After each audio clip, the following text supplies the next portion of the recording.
సత్తా చూపియాలి. జై కాంగ్రెస్.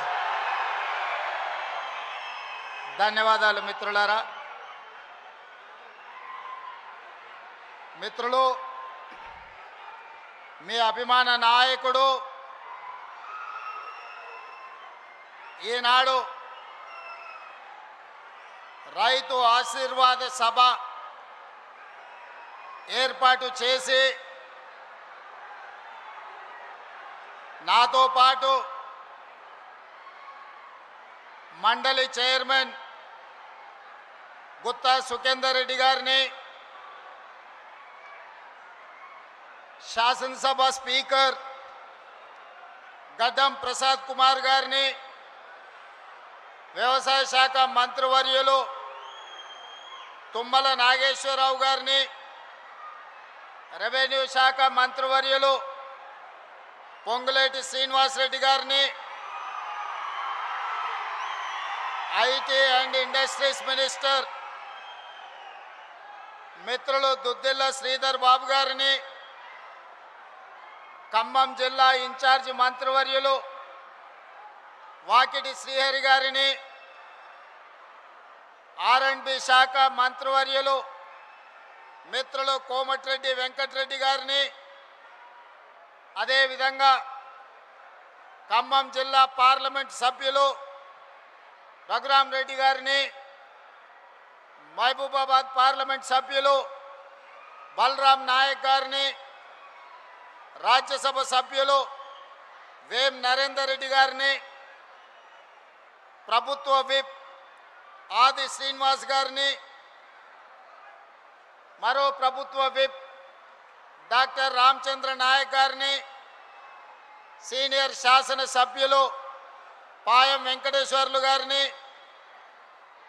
కోరం కనకయ్య గారిని, మిత్రులు శాసనసభ్యులు రామ్దాస్ నాయక్ గారిని, సోదరిమణి శాసనసభ్యురాలు రాగమయ్య గారిని, అదేవిధంగా శాసనసభ్యులు ఆది నారాయణ గారిని, అదేవిధంగా భద్రాచలం శాసనసభ్యులు తెల్లం వెంకట్రావు గారిని, ఖానాపూర్ శాసనసభ్యులు వెడ్మ బొజ్జు గారిని, జూబ్లీ హిల్స్ శాసనసభ్యులు నవీన్ యాదవ్ గారిని,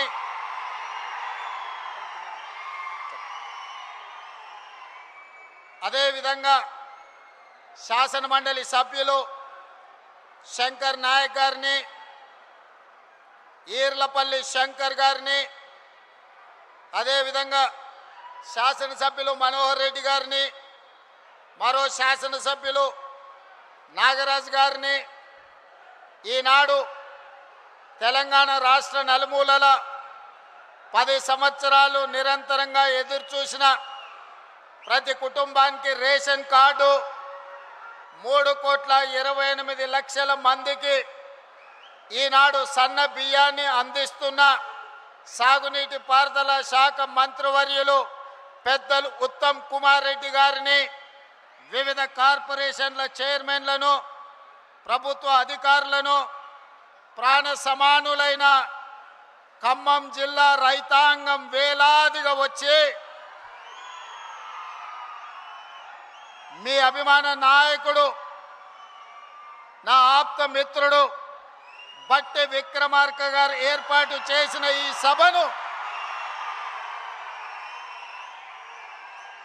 విజయవంతం చేసినందుకు మనస్ఫూర్తిగా అభినందనలు, కృతజ్ఞతలు ఈరోజు మీ అందరికీ తెలియజేస్తున్నా.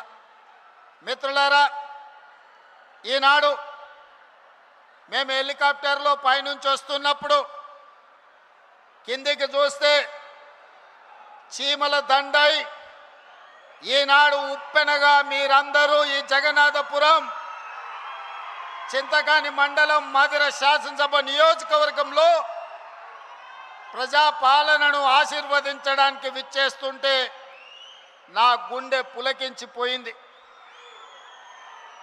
రాజకీయంగా పాలమూరు నాకు ప్రాణమైతే నా రాజకీయ ఎదుగుదలలో ఈ ఖమ్మం జిల్లా గుండె కాయలాగా పని చేసిందని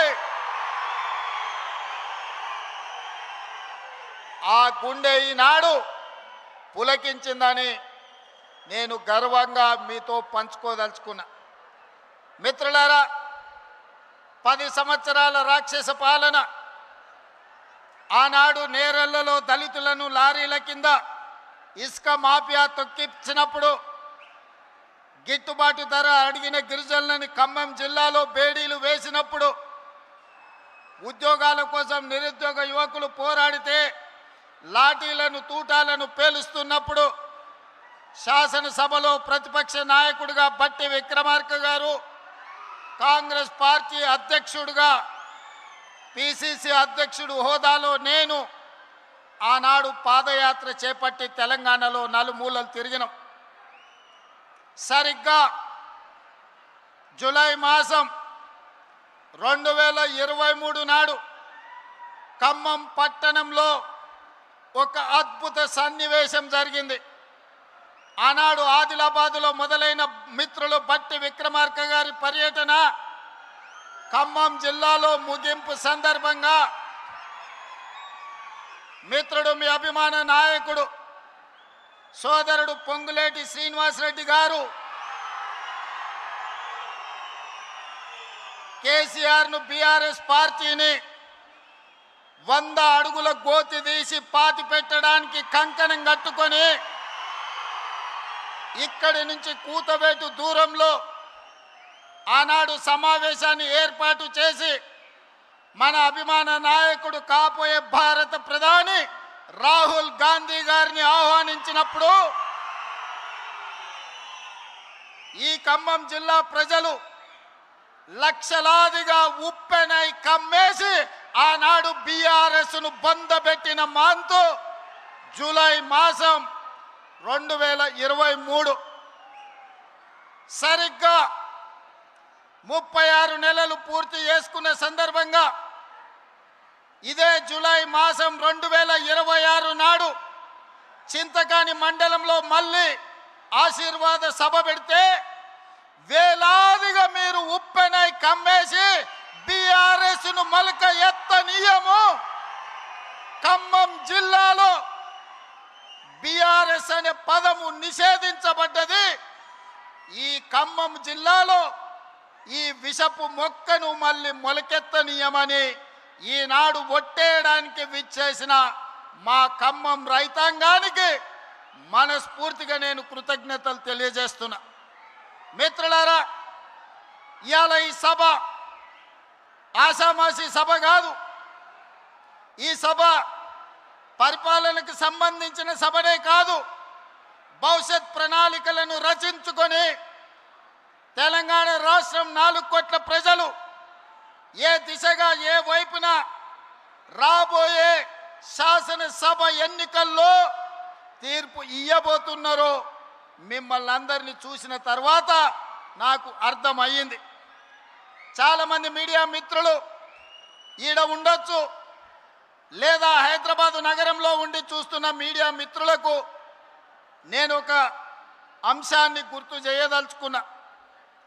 ఆనాడు జూలై 2023 నాడు ఖమ్మంలో రాహుల్ గాంధీ గారి బహిరంగ సభ, బట్టి గారి పాదయాత్ర ముగింపు, మిత్రుడు పొంగులేటి గారి కాంగ్రెస్ పార్టీలో చేరిక సభ తరువాత గాంధీ భవన్లో పాత్రికేయ మిత్రులు నన్ను కలిసిండ్రు.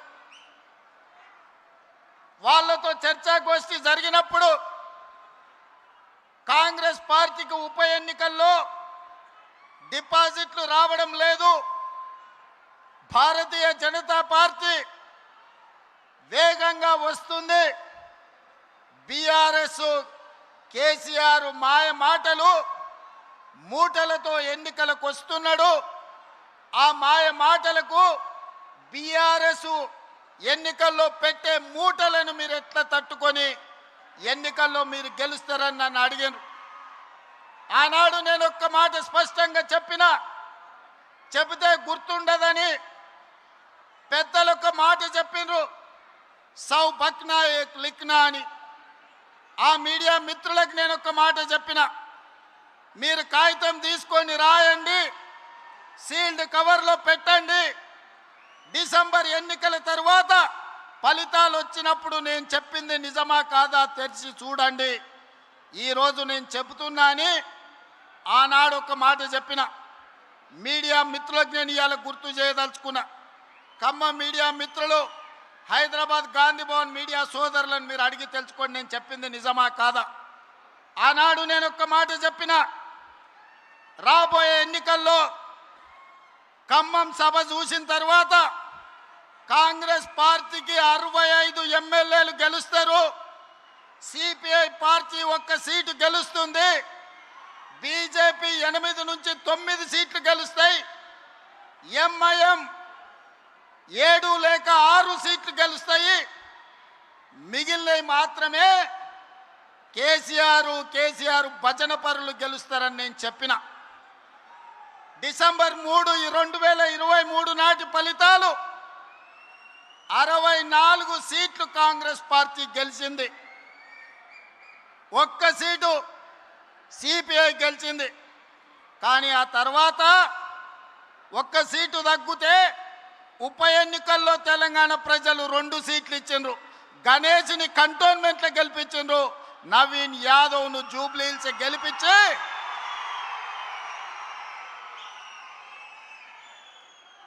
64 సీట్లను 66 సీట్లు చేసిరు. ఆనాడు నేను చెప్పిన జోస్యం.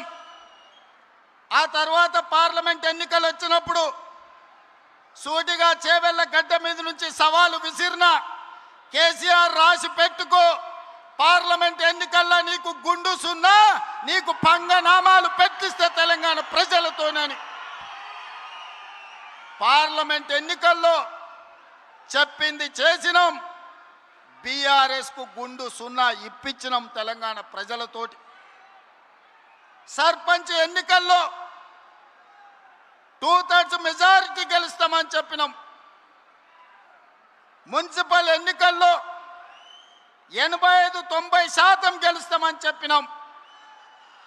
ఆనాటి 2023 ప్రభుత్వ ఏర్పాటు నుంచి మొదలు పెడితే పార్లమెంట్ ఎన్నికలు కావచ్చు, పంచాయతీ ఎన్నికలు కావచ్చు, మున్సిపల్ ఎన్నికలు కావచ్చు, తెలంగాణ ప్రజలు కోరుకున్నదే, తెలంగాణ ప్రజల గుండె చప్పుడు ఇన్న ఈ ప్రజా ప్రభుత్వం చెప్పింది చెప్పినట్టుగా ప్రజా తీర్పుని ఇప్పించడం ద్వారా పాపాల బైరోడుని ఫామ్ హౌస్లో బంధించినాం. ఇక ఈ పశుపతికి విముక్తి లేదు, పాపాల బైరోడు ఫామ్ హౌస్లోనే బందీ అవుతాడని చెప్పిన మా నాడు.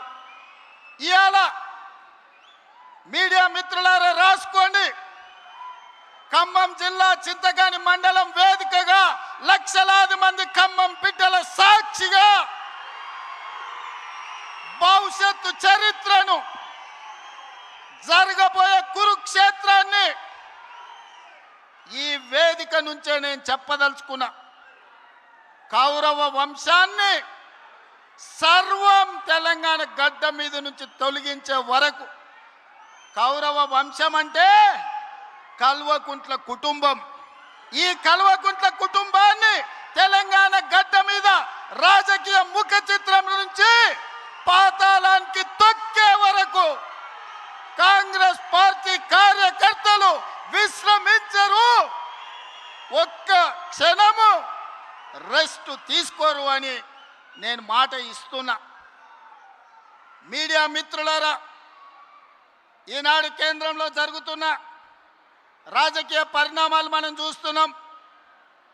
నరేంద్ర మోడీ, అమిత్ షా గారు మమతా బెనర్జీ పార్టీని చీల్చడం, ఆ పార్టీని చీల్చడం, ఇతర పార్టీలను లొంగదీసుకోవడం, వాళ్ళు అనుకున్న సీట్లు పెంచాలన్న బిల్లును రాబోయే పార్లమెంటులో ఎట్లయినా సరే బెదిరించైనా అదిరించైనా లొంగ తీసుకొనైనా బిల్లు ఆమోదింప చేసుకోవడానికి సర్వశక్తులు ఒడ్డుతున్నారు. ఈ పాపంలో వాళ్ళు విజయం సాధించడానికి అవకాశం ఉంది. అందుకే ఈనాడు తెలంగాణలో ఉన్న 119 అసెంబ్లీ నియోజకవర్గాలు రాబోయే 2029లో జరగబోయే ఎన్నికలు ఆనాటి జోస్యం ఎన్నికల 6 నెలల ముందు చెప్పిన. ఈనాడు నేను చెబుతున్న ఎన్నికల జోస్యం 36 నెలల ముందు ఖమ్మం గడ్డ మీద నుంచి నేను చెప్తున్నా. రాబోయే ఎన్నికలు 2029 డిసెంబర్లో జరగవు, 2028 డిసెంబర్లో జరగవు, 2029 మే జూన్ మాసంలో మన శాసనసభ ఎన్నికలు జరుగుతాయి. తెలంగాణ రాష్ట్రంలో ఉన్న 17 పార్లమెంట్లు సీట్లు 26 పార్లమెంట్లుగా మారుతాయి. 119 ఉన్న శాసనసభ నియోజకవర్గాలు 182కు పెరుగుతాయి.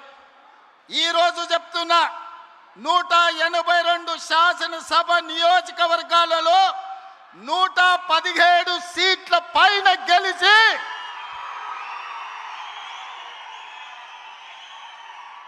117 మీడియా మిత్రులారా రాసుకోండి. 117 అంటే 117 శాసన సభ్యులను గెలిపించుకొని రెండవసారి తెలంగాణ రాష్ట్రంలో ప్రజాపాలనను కాంగ్రెస్ ప్రభుత్వాన్ని గెలిపిస్తాం. రాముడు మీద, భద్రాచలం రాముడు మీద ఆనా. ఇది ఖమ్మం కాంగ్రెస్ కార్యకర్తల మాట. కాసుకో చంద్రశేఖర్ రావు, నువ్వు, నీ కొడుకు, నీ అల్లుడు, నీ బిడ్డ, నీ చుట్టాలు, నీ భజన పరులు, నీ ఒప్పందాలు, నీ దొంగ సర్వేలు చేసే దొంగ ఏజెన్సీలతో సహా గుర్తుపెట్టుకోండి. ఈ తారీఖు జూలై 10, 2026 నాడు మాట చెప్తున్నా. ఈ మాట కోసం రోజుకు 18 గంటలు పనిచేస్తాం మేమందరం, మా మిత్రులందరూ. ఒక్క క్షణం కూడా పెరగము, ఆలస్యం చేయము. ఎవరిని కూడా అన్యాయం జరగనీయం. తెలంగాణ ప్రజలకు, దళితులు, గిరిజనులు, ఆదివాసీలు, బలైన వర్గాలు, మైనారిటీలు, మహిళలు, రైతులు, విద్యార్థులకు ఈ సంక్షేమ ప్రభుత్వం, ఈ ప్రజాపాలన ఒక సుభిక్షమైన పరిపాలన అందిస్తుంది. రామరాజ్యాన్ని తీసుకొస్తుంది. ఆనాడు మీ అందరికీ తెలుసు, వరేసుకుంటే ఉరేసుకున్నట్టే అని చంద్రశేఖరరావు అన్నాడు. ఈనాడు ఉత్తమ్ కుమార్ రెడ్డి గారు, బట్టి విక్రమార్క గారు, తుమ్మల నాగేశ్వరరావు గారు వరేసుకుంటే 500 రూపాయల బోనస్ ఇచ్చి చివరి గింజ వరకు కొంటాం. దేశంలోనే తెలంగాణ రాష్ట్రాన్ని ఆదర్శంగా నిలబెడతామని చెప్పారు. ఇవాళ సన్న బియ్యమే కోట్లాది మంది ప్రజలకు బుక్కెడు బువ్వ పెట్టే కార్యక్రమం జరుగుతుంది. అందుకే మిత్రులారా, ఈనాడు రైతుల కోసం వ్యవసాయం దండుగ కాదు, వ్యవసాయం పండుగ చేయాలి, రైతును రాజును చెయ్యాలన్న ఆలోచనతోని మీ నాయకుడు తుమ్మల నాగేశ్వరరావు గారు ఏది ఏమైనా 600 అక్కడి సూర్యుడు ఇక్కడ మలిసినా రైతు భరోసా నిధులు ఇవ్వాలి, మీరు సహకరించాలని నన్ను బట్టి గారిని అడగడం జరిగింది. అందుకే పోయిన సంవత్సరం జూన్లో 9 రోజుల్లో 9,000 కోట్లు రైతు భరోసా మీ ఖాతాలో వేయడం జరిగింది. ఈ సంవత్సరం కూడా ఇదే ఖమ్మం మధుర నుంచి 30 తారీఖు నాడు జూను రైతు భరోసా ఖాతాలో నిధులు వెయ్యాలి అంటే ఆనాడు మీ అభిమానానికి వరుణ దేవుడు కూడా ప్రసన్నమై మనకు వర్షం కురిపించడంతో ఇక్కడ ఈ ప్రాంగణంలో సభ పెట్టుకోలే. కానీ నిధుల బదిలీ వాయిదా వేయలే. శిల్పారామంలో అప్పటికప్పుడు మా యువ శాసనసభ్యులందరూ ఈర్లపల్లి శంకర్తో సహా చాలామంది, వందలాది మంది రైతుల సమక్షంలో మొదటి విడత రైతు భరోసా నిధులు శిల్పారామంలో విడుదల చేసినాం. సరిగ్గా 9 రోజుల సమయంలో ఈనాడు ఇక్కడ సభ పెట్టి చివరి విడతగా 9 రోజుల్లో 9,000 కోట్ల రూపాయలు రైతు భరోసా మీ ఖాతాలో వేసినాం సోదరులారా. ఇలా రైతు భరోసానే కాదు, రైతు బీమా ఉండొచ్చు, రైతు భరోసా కావచ్చు, రైతు రుణమాఫీ కావచ్చు, రైతు గిట్టుబాటు ధర కావచ్చు, రైతు బోనస్ కావచ్చు, రైతుకు ఉచిత కరెంటు కావచ్చు, అదేవిధంగా అకాల వర్షాల వల్ల పంట కొట్టుకపోతే రైతు నష్ట పరిహారం కావచ్చు. దాదాపుగా 1,70,000 కోట్ల రూపాయలు ఈ 30 నెలల్లో రైతుల కోసం ఖర్చు పెట్టిన ప్రభుత్వం భారతదేశంలోనే తెలంగాణ ప్రభుత్వం, ప్రజా ప్రభుత్వం. ఆనాడు 10 ఏళ్లల్లో నెలకు 2,500 కోట్లు వాళ్ళు ఖర్చు పెడితే 30 నెలల్లో ప్రతి నెలకు 5,525 కోట్ల రూపాయలు, దాదాపుగా 1,70,000 కోట్ల రూపాయలు ఈరోజు తెలంగాణ రైతాంగానికి ఖర్చు పెట్టినమని నేను ధైర్యంగా ఈరోజు చెప్పదలుచుకున్నా. మిత్రులారా, 25,35,000 మంది రైతులకు 20,617 కోట్ల రూపాయలు, 2 లక్షల వరకు రైతు రుణమాఫీ చేసిన ప్రభుత్వం మన ప్రభుత్వం. 30 నెలల్లో రైతులకు ఉచిత కరెంటు కోసం ప్రతి నెల 1000 కోట్లు, 30,000 కోట్ల రూపాయలు రైతుల కోసం ఉచిత కరెంటు చెల్లించిన ప్రభుత్వం కాంగ్రెస్ ప్రభుత్వం. ఇంతకుముందే మిత్రుడు బట్టి విక్రమార్క గారు ఒక మాట చెప్పారు. ఆనాడు ఎన్నికల్లో దుర్మార్గులు విష ప్రచారం, తప్పుడు ప్రచారం, కాంగ్రెస్ వస్తే కరెంటు ఉండదన్నారు. ఇవాళ కల్వకుంట్లలో నేను అడుగుతున్నా, కరెంటు వైరు పట్టుకో కాకిలాక మాడి మసైపోతావా లేదా నేను చూస్తా. అది రాత్రైనా పొద్దునైనా ఎప్పుడైనా ఉచిత కరెంటు మా పేటెంట్. ఆనాడు 2004 ఎల్బీ స్టేడియంలో డాక్టర్ వైఎస్ రాజశేఖర రెడ్డి గారు మొట్టమొదటి సంతకం పెట్టి రైతాంగానికి ఉచిత కరెంటు అందించి రైతుల మీద ఉన్న 1000 కేసులను తొలగించి 1,400 కోట్ల రూపాయల రైతుల బిల్లులను మాఫీ చేసి మొట్టమొదటి సంతకం సువర్ణ అక్షరాలతో పెట్టింది వైఎస్ఆర్ కాదా, కాంగ్రెస్ ప్రభుత్వం కాదా అని నేను అడుగుతున్నా. వెనుకటికెవడో తలాతోక లేనోడు తాత దగ్గరకు వచ్చి నీకు దగ్గు నేర్పుతా అని చెప్పిండంట. తాత వాడిని చూసి సుట్ట చేతికిచ్చినాడు. ఈ సుట్ట పిలిచిరా ఒకసారి పిల్లగాని. సుట్ట పిలిచి కళ్ళు తిరిగి బోర్ల బొక్కలు పడ్డాడంట. అట్లనే ఉచిత కరెంటు గురించి ఈరోజు కేసీఆర్ వాళ్ళ బంట్రోతులు వచ్చి మనకానే చెప్పేది. 10 ఏళ్ళు ఉచిత కరెంట్ ఇచ్చి రైతులను ఆదుకున్న కాంగ్రెస్కు ఉచిత కరెంటు పేటెంట్ రైట్ అయితే మనల్ని కాదని దాన్ని కొట్టేద్దామని చూసారు. ఇవాళ అందుకే ఉచిత కరెంటుతో పాటు రైతులు పండించిన పంట 500 బోనస్ కింద 3,500 కోట్లు, రైతు బీమా కింద 1,000 కోట్ల రూపాయలు, ఇలా చెప్పుకుంటూ వెళ్తే రైతులను ప్రతి సందర్భంలో కష్టం వచ్చినా నష్టం వచ్చినా రైతు బాగుంటేనే ఎద్దేడ్చిన వ్యవసాయం, రాయితేడ్చిన రాజ్యము బాగుండదని పెద్దలు ఎట్లయితే చెప్పినరో రైతు కళ్ళల్లో ఆనందం చూడాలి. ఆ రైతుల ఆనందమే మా ఆశీర్వాదము. ఈ రైతు ఆశీర్వాద సభ అని ఈనాడు సభను ఏర్పాటు చేసుకున్నాం. కుళ్ళు కుతంత్రాలు, కుట్రలు, తప్పుడు ప్రచారాలు, ఇంట్లోనే పోటాపోటీ, ఒకని మీద ఒకనికి నమ్మకం లేదు.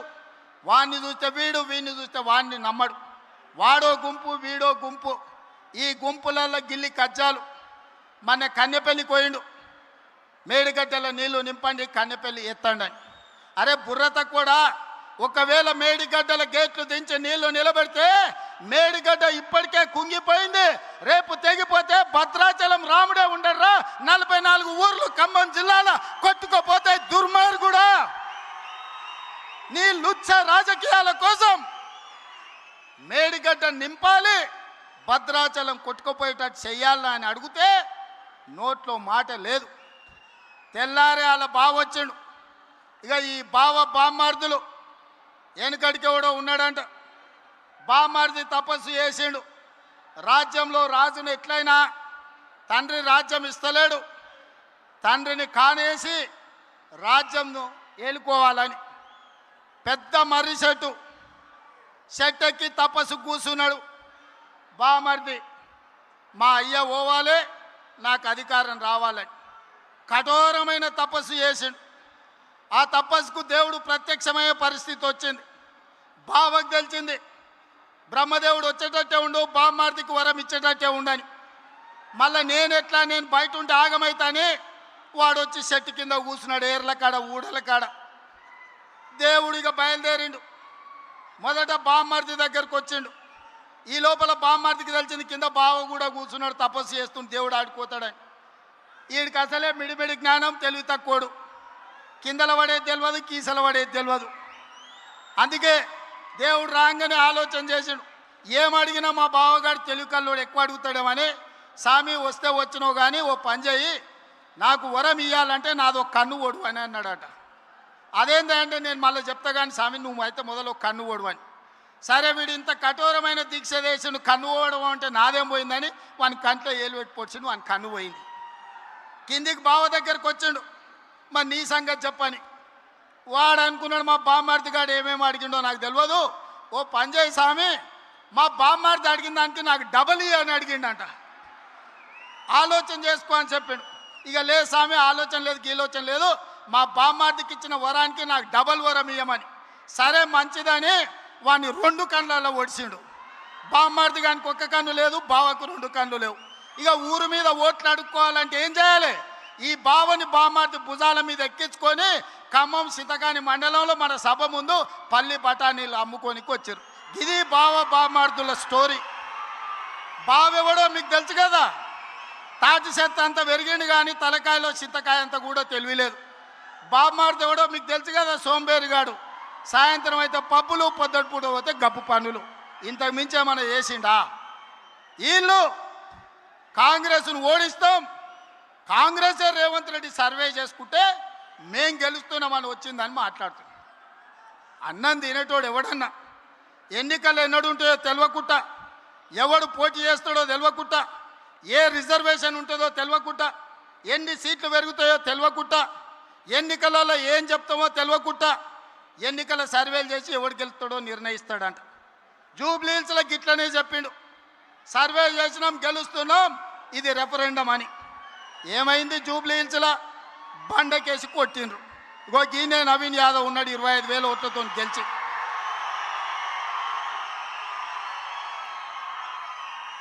మనము పెళ్లికి బ్యాండ్ మేళమోని పిలుచుకుంటాం. బ్యాండ్ మేళమోడు మనం ఏదో అడిగితే గదే దరువు వాయిస్తాడు. వీడు సర్వేలకు ఇచ్చేటోడు కూడా వాని సర్వేలు ఇచ్చి బ్యాండ్ మేళం వాయించమంటే వీనికి సంతోషం కలిగేదే వాయిస్తాడు తప్ప నిజము చేదుగా ఉంటుందని వాడెందుకు చెప్తాడు? అసలు వాళ్ళయ్యా ఆయల్లా రెండోసారి ప్రభుత్వం వచ్చినప్పుడు హరీష్ రావును మంత్రిని చేయనిక ఏడాది పట్టింది. ఆయల్లా పార్టీలకు వెళ్ళే మెడల్ పట్టి దొబ్బాలని చూసి ఇవాళ కన్నెపల్లి పోతుంటే కేటీఆర్ హరీష్ రావు నెంబర్ తీసుకపోలే. ఆల్రెడీ హరీష్ రావు బీజేపీలతో సందపూసుకేస్తూనే ఉన్నాడు, చీకట్ల మాట్లాడుతూనే ఉన్నాడు. కాదని భద్రాచలం రావుడి మీద ఒట్టేయమని హరీష్ రావును. నేను బీజేపీలతో మాట్లాడతలేను, బీజేపీలకు ఓనని భద్రాచలం రాముడి మీద వాళ్ళ మేనమామ కేసీఆర్ మీద ఒట్టేసి హరీష్ని చెప్పమను. నువ్వేడుంటావో తెలియదు, నీ బావేడుంటాడో తెలియదు. కేసులకు భయపడి నీ పార్టీని బీజేపీలో విలీనం చేస్తామని నీ చెల్లెలే ఒక పక్క నుంచి చెప్తుంది. మీ దొంగ సొమ్ము 1400 కోట్లు ఆంధ్ర కాంట్రాక్టర్ల నుంచి కొల్లగొట్టిరా నీ సొంత చెల్లెలే చెప్తుంది. సిగ్గులేనోడా, ఇన్ని నిజాలు ఇట్లుంటే తెలంగాణ ప్రజలు నీకు ఓటేస్తారు అనుకుంటున్నావా? మా అక్కలకి ఈయనే ఉండ్రు, ఇందిరమ్మ చీరలు కట్టుకొని పాలపిట్టల లెక్క. మా అక్కలందరూ సిద్ధమవుతున్నారు. సలాకి ఎర్ర గాల్చి మీ శివరాసన్ లాంటి వాళ్ళకు వాతలు పెట్టాలని. మీ ఖమ్మంలో కానీ శివరాసన్ ఉన్నాడు తెలుసు కదా, తెలుసా? మీరు ఈడ పువ్వాడ అజయ్ అంటారు, హైదరాబాద్లో ఆయన ఒంటికన్ను శివరాసన్ అంటారు. అట్లాంటి వాళ్ళు చాలా మంది ఉన్నారు. వాళ్ళందరినీ కర్రు కాల్చి సలాకి కాల్చి వాతలు పెట్టడానికే మా అక్కలు సిద్ధమవుతారు. నేను ఒక్కటే చెప్పదలుచుకున్నా, ఆనాటి ప్రభుత్వం చంద్రశేఖరరావు మొదలుపెట్టిన పథకాలు షాదీ ముబారక్, కళ్యాణ లక్ష్మి, రైతు భరోసా, లేకపోతే ఏ పథకమైనా ఈ ప్రభుత్వం రద్దు చేసిందా మీరు ఒక్కసారి ఆలోచన చేయండి. ప్రజలకు ఉపయోగ పథకం ఏదున్నా ప్రజల కోసం, ప్రజల సంక్షేమం కోసం ఆ పథకాలను అమలు చేసినాం.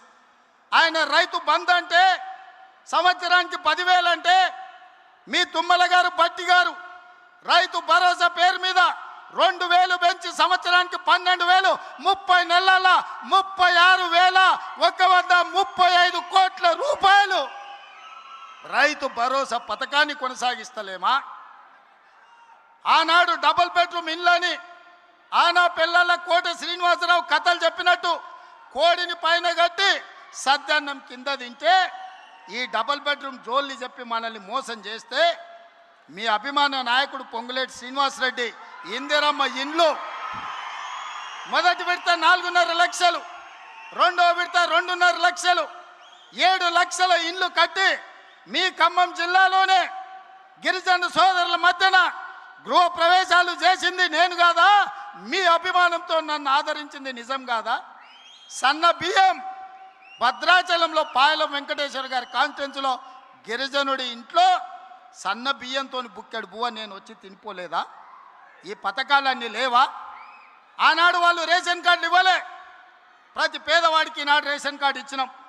ప్రతి పేదవాడికి సన్న బియ్యం ఇచ్చినాం. 50 లక్షల కుటుంబాలకు 200 యూనిట్లు ఉచిత విద్యుత్ ఇచ్చినాం. పేదవాడికి 7 లక్షల ఇందిరమ్మ ఇండ్లు ఇచ్చినాం. పేదవాడికి 20,617 కోట్ల రూపాయలు రైతు రుణమాఫీ 2 లక్షల వరకు చేసినాం. ఆనాడు 1,00,000 రూపాయలు అన్నాడు, 4 విడతలు అన్నాడు, అసలు అన్నాడు, మిత్తి అన్నాడు. చివరికి రైతు చేతిలో అప్పు, రైతు చేతిలో సిప్ప, రైతు తల మీద అప్పు మిగిలిపోయింది. కానీ ఈ ప్రభుత్వం రైతులకు రైతు రుణమాఫీ చేసి చూపించింది. రైతు భరోసా 10,000 ఇస్తే 12,000 ఇచ్చింది. రైతు ఉచిత కరెంటు ఈరోజు మనం ఇచ్చినాం. వడ్ల కొనుగోలులో ఉత్తమ్ కుమార్ రెడ్డి 30 నెలల్లో 80,000 కోట్ల రూపాయలు సివిల్ సప్లైస్ కమిషన్ నుంచి రైతుల కోసం ఖర్చు పెట్టినాం.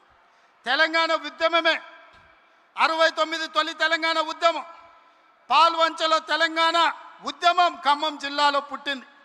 బంట్రోతు ఉద్యమం కోసం మొదలైన ఉద్యమం తెలంగాణ రాష్ట్రాన్ని సాధించినాం. చంద్రశేఖరరావు మాత్రం నిరుద్యోగుల కళ నెరవేర్చలే.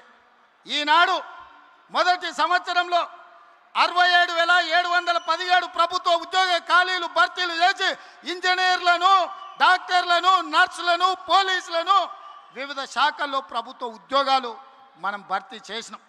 ఇట్లా చెప్పుకుంటూ వెళ్తే రైతు రుణమాఫీ కావచ్చు, రైతు భరోసా కావచ్చు, రైతు బీమా కావచ్చు, రైతు బోనస్ కావచ్చు, ఉద్యోగ నియామకాలు కావచ్చు, ఆడబిడ్డలకు 60,000 కోట్ల రూపాయల బ్యాంకు లింకేజ్ కావచ్చు, బతుకమ్మ పేరు మీద ఆడబిడ్డల చీరలలో కూడా కమిషన్లు కొడితే గాడిదల్లారా ఈడనే తగిలబెట్టిరు.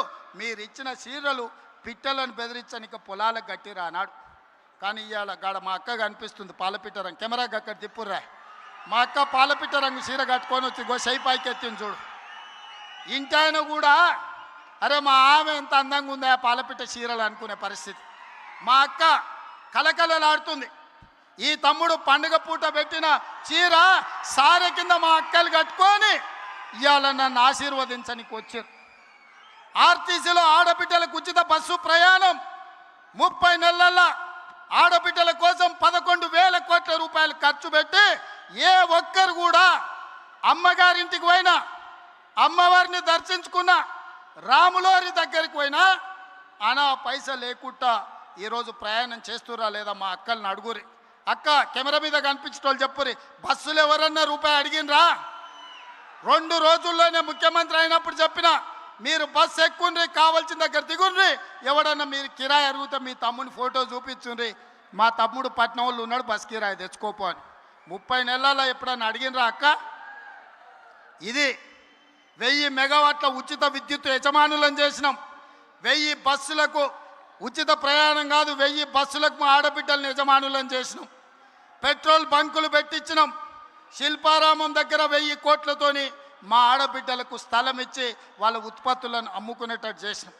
ఇవన్నీ 8,21,000 కోట్ల రూపాయల అప్పులో రాష్ట్రాన్ని మాకు అప్పగిస్తే అప్పుల ఊబిలో కూరుకుపోయిన రాష్ట్రాన్ని ఒడుపుగా జాగ్రత్తగా తెలవకపోయినా తెలుసుకొని సమయస్ఫూర్తితోని రాష్ట్రాన్ని నడిపించి ఆనాటి ప్రభుత్వం ఇచ్చిన పథకాలే కాదు ఈనాడు ఈ అన్ని అదనంగా పథకాలను అమలు చేస్తున్నాం. ఇన్ని చేసినందుక మేము ఓడిపోవాలని నేను అడుగుతున్నా. ఇన్ని పనులు చేసినందుక సర్వేలల్లో మీకు అనుకూలంగా ఉందా? నేను అడగదలుచుకున్నా, సన్న బియ్యం తిన్నోళ్ళు, ఇందిరమ్మ ఇల్లు వచ్చినోళ్ళు, ఉచిత కరెంట్ వచ్చినోళ్ళు, సిలిండర్ 500లకు వచ్చినోళ్ళు, ఆర్టీసీలో ప్రయాణం చేసిన మా ఆడబిడ్డలు, ఉద్యోగాలు వచ్చిన మా నిరుద్యోగ యువకులు ఈనాడు మాకు ఓట్లేస్తే బీఆర్ఎస్కు డిపాజిట్లు కూడా దగ్గవు, ప్రతిపక్ష హోదా కూడా రాదు. అవునా? అవునా? అవునా? 20 తారీఖు పైన నేను ఢిల్లీకి వెళ్తున్నా. మల్లికార్జున్ ఖర్గే రాహుల్ గాంధీ గారిని కలుస్తున్నా. రాహుల్ గాంధీ గారిని ప్రధానమంత్రిని చేస్తాం. 26 పార్లమెంట్లు సీట్లలో 20 సీట్లు తెలంగాణ నుంచి మేము అందిస్తామని నేను చెప్పదలుచుకున్నా. మీ అందరు ఆమోదిస్తున్నారా? రాహుల్ గాంధీని ప్రధానమంత్రిని చేద్దామా? రాబోయే ఎన్నికల్లో 26 పార్లమెంట్లో 20 సీట్లు తగ్గకుండా తెలంగాణ నుంచి ఎంపీలను గెలిపిద్దామా? గెలిపిద్దామా? గెలిపిద్దామా? గెలిపిద్దామా? 20 ఎంపీలను గెలిపిద్దామా? 117 ఎమ్మెల్యేలను గెలిపిద్దామా? గెలిపిద్దామా? గెలిపిద్దామా? సిద్ధమేనా? సిద్ధమేనా? సిద్ధమేనా? సిద్ధమేనా? సిద్ధమన్నోళ్ళందరూ చేయి పైకెత్తండి. జై కాంగ్రెస్! జై కాంగ్రెస్! నేను ఒక నినాదం ఇస్తా, మీరు కోరస్ వాడాలి నాతో పాటు. భట్టి గారు చిట్టి పంపించారు, మధురకి ఇంజనీరింగ్ కాలేజ్ కావాలని. ఇక ఇంత పెద్ద సభ పెట్టినాక ఆయన మాట ఖాళీ చేస్తామా? ఆయన అడిగింది ఏం లేదు, కాలేజ్ మా పిల్లల చదువుల కోసం, మా దళితులు, గిరిజనులు, పేదోళ్ళ పిల్లలను ఇంజనీర్లు చేయాలని మా మిత్రుడు తాపత్రయపడుతున్నాడు. ఇంత గొప్ప సభ చేసినాక ఏ నాయకుడైనా కాదంటాడా? అసలే ఆర్థిక మంత్రి ఆయన నల్లద్దాలు పెట్టుకున్నాడు కాబట్టి సరిపోయింది. ఆయన కన్నెర్రగిన చేస్తే బీఆర్ఎస్ భస్మం అయిపోతుంది. సో మా భట్టి గారు అడిగినట్టు మధురకి ఇంజనీరింగ్ కాలేజ్ ఇస్తున్నాం. మీడియా మిత్రులారా ప్రత్యేకంగా రాయండి. చివరగా నా స్లోగన్, నేను ఔరేక్ బార్ అంటే మీరు కాంగ్రెస్ సర్కార్ అనాలి. సరేనా?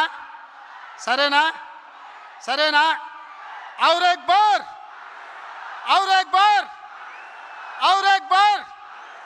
ఔరేక్ బార్! ఔరేక్ బార్! ఔరేక్ బార్! ఔరేక్ బార్! గో వెనకాల వీళ్ళు అంటలేరు, వీళ్ళని కూడా అనిపిర్రే. ఔరేక్ బార్! ఔరేక్ బార్! కాంగ్రెస్ సర్కార్! కాంగ్రెస్ సర్కార్! కాంగ్రెస్ సర్కార్! ఔరేక్ బార్! ఔరేక్ బార్! ఔరేక్ బార్! భట్టి గారు మీరు కూడా మా స్లోగన్ల కోరస్లో జాయిన్ గారు. ఔరేక్ బార్! ఔరేక్ బార్! మీ మాటగా రాహుల్ గాంధీ గారిని ప్రధానమంత్రిని చేస్తున్నాం. 2023 ఆనాడు రాహుల్ గాంధీ గారికి తెలంగాణలో ప్రజాపాలన తెస్తున్నామని మీరు మాట ఇచ్చిండ్రు. ఈనాడు కేంద్రంలో రాహుల్ గాంధీని ప్రధానమంత్రిని చేయడానికి ఖమ్మం బిడ్డలు మాట ఇచ్చిండ్రని నేను రాహుల్ గాంధీ గారికి మీ మాటగా చేరవేస్తా. రాహుల్ గాంధీ గారిని మళ్ళీ మీ దగ్గరికి తీసుకొస్తా. గొప్ప సభ చేసి రాహుల్ గాంధీ గారిని నిండు మనసుతో మీరు ఆశీర్వదించాల్సిందిగా కోరుకుంటూ మీ అందరి దగ్గర సెలవు తీసుకుంటున్నా. 2 లక్షల మందితోని రాహుల్ గాంధీ గారి సభను 5 లక్షలు మా భట్టి గారు 10 నియోజకవర్గాలు, నియోజకవర్గానికి 50,000 మంది, 5 లక్షలతోని రాహుల్ గాంధీ గారి సభ ఇక్కడనే పెడదాం. నిండు మనసుతోని మీరు ఆశీర్వదించండి. ఖమ్మం బిడ్డల ఆశీర్వాదం, భద్రాద్రి రాములోరి ఆశీర్వాదం, రాహుల్ గాంధీ గారిని దేశానికి ప్రధానమంత్రిని చేసే వరకు మనం విశ్రమించొద్దు. మీ మాటగా రాహుల్ గాంధీ గారికి నేను చేరవేస్తాను తెలియజేస్తూ మీ అందరి దగ్గర సెలవు తీసుకుంటున్న మిత్రులారా.